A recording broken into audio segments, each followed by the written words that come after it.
Have you ever wondered which car brands might not even exist a few years from now? Well, that shiny dealership logo that you pass on your way to work every day, could it vanish, leaving owners stranded with plummeting resale values, no parts support, and of course, zero brand confidence? Well, today I'm breaking down 5 car brands that experts believe are hanging on by a thread. And trust me, if you're thinking about buying from one of these companies, well, this video could save you from a financial disaster. So don't click away, because some of these brands you might not expect. And one of them is already shutting down production lines as we speak. So let's get into it. And as always, I'm counting backwards, starting with number 5. And at number 5 is the Infiniti. Now, back in 1990s, Infiniti was Nissan's crown jewel. It was a luxury brand designed to take on BMW, Lexus, and Mercedes. And for a while, it actually worked. The Q45 and the G35 had enthusiasts buzzing, and the brand carried real credibility. But if you fast forward to today, well, Infiniti has become a shadow of itself. See, for 2026, Infiniti is down to just 2 models: the QX60 crossover and the Q80 full-size SUV. And even those come with huge issues.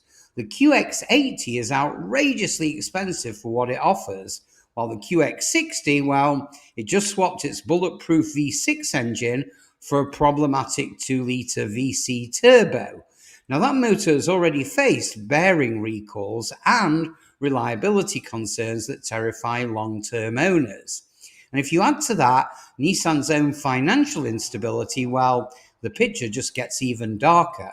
Nissan simply doesn't have the resources to invest in Infiniti, and luxury buyers have since moved on to Lexus, Genesis, and even Acura. So unless Nissan pulls off a miracle, well, Infiniti could soon join Saab, Saturn, and Pontiac in the automotive graveyard. Coming in at number 4 is Mitsubishi. Now, this one has been on life support in North America for decades. Back in the early 2000s, Mitsubishi still had excitement with cars like the Eclipse, the Lancer, Evolution, and the Montero. Well, today, the lineup is simply anemic. The only halfway competitive product Mitsubishi sells here is the Outlander plug-in hybrid, which, to be quite frank, is genuinely a very good SUV with a solid hybrid systems. In fact, I mentioned it as one of the 20 cars that you should definitely invest in.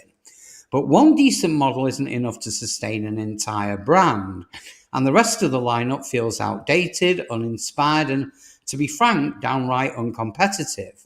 And then there's customer support. Well, Mitsubishi loves to brag about their 10-year warranty, but if you talk to actual customers, well, you'll hear horror stories of denied claims, poor dealer networks, and part shortages. So it's no wonder Mitsubishi's US market share is really a fraction of what it once was. Now, unless something drastic happens, Mitsubishi looks like a brand that's one recession away from vanishing completely. On to number 3. Now, at number 3 is Stellantis. Now, to be clear, not every Stellantis brand is doomed. Jeep, Ram, and to some extent Dodge, they still have brand equity. But Stellantis is a massive umbrella, and some of the weaker brands under it are bleeding cash and credibility. So take Chrysler, for instance. Now, their lineup has shrunk to basically one vehicle, and that's a Pacifica minivan. And while minivans still have a place, well, the Pacifica has been plagued by reliability and simply can't carry an entire brand. And then there's Dodge. Now, the legendary Charger and Challenger are gone, and they've been replaced with an electric Charger that buyers seem to be avoiding like the plague. And their Italian-made Dodge Hornet, well, it's been slammed as overpriced, unreliable, and unappealing. Alfa Romeo and Fiat, well, both are jokes in the US market. They sell niche products that no one outside of hardcore fans really wants to own. Now, Maserati, it might sound prestigious, but its resale values are the worst in the entire luxury market. Buyers end up with 6-figure vehicles worth pennies just a few years later. So the truth is, Stellantis has spread itself way too thin, with too many brands producing too many lackluster products. So unless leadership can trim the fat and focus on quality, don't be surprised if one or more Stellantis brands disappear altogether in the next decade. Now, let's move on to Jaguar. Now, this one really hurts because I've owned Jaguars, but it was once synonymous with elegance and performance. From the E-Type to the XJ sedans, well, this British brand carried an aura that made car enthusiasts swoon. But now, well, sadly, Jaguar has essentially stopped production of almost everything. They're only offering for 2026 is a leftover F-Pace SUV. And even that's just inventory dealers are trying to clear it out, so they still have it. The company has announced they've done making internal combustion cars, and they plan to relaunch as an all-electric luxury brand. But here's the problem. EV sales, especially at the high end, they're softening. Tesla dominates the market while legacy brands are struggling to move their expensive electric SUVs and sedans. So what are the odds that Jaguar, with its already tiny market share and its shaky reputation, can pull off a successful EV-only comeback? And the answer, very sadly, is slim to none. Jaguar might technically relaunch in a few years, but in its current form, it's already effectively gone. So now, finally, let's talk about VinFast. Now, this Vietnamese EV startup made big headlines when it entered the North American market. On paper, it looked promising. It was bold, it was competitive pricing, and it had big ambitions. But the reality? Well, a complete disaster. The VF8 and the VF9 models have been hammered by reviewers as underpowered, overpriced, and poorly engineered. Safety scandals haven't helped either, with whistleblowers claiming corners were cut during development. Now that's terrifying when you're talking about vehicles that are meant to carry families at highway speeds. Even with rock bottom lease deals and 0% financing offers, buyers are avoiding VinFast. And history has shown us how this ends. Just ask anyone who bought a Fisker Karma, which, by the way, I love that car, or a Koda EV. These brands vanish overnight, leaving owners with no parts, no support, and a car that's basically a paperweight.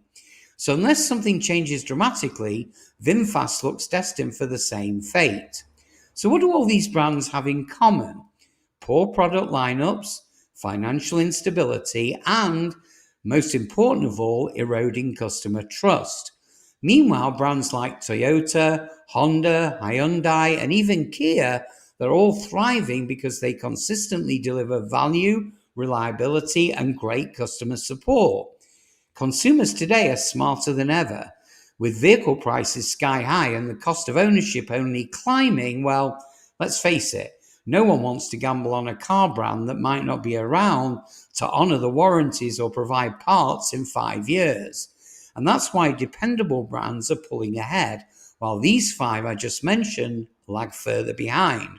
And let's be honest, when money is tight, nobody wants flashy features or even complicated tech that breaks down. What people do want is peace of mind, and that's why Toyota Corollas, Honda CR-Vs, and Hyundai Tucsons are flying off dealer lots while Infiniti showrooms sit empty and VinFast cars gather dust.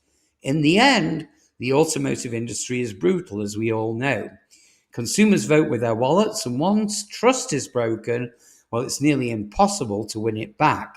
And that's why Infiniti, Mitsubishi, Stellantis' weakest brands, Jaguar and VinFast, they're all on borrowed time. So what do you think?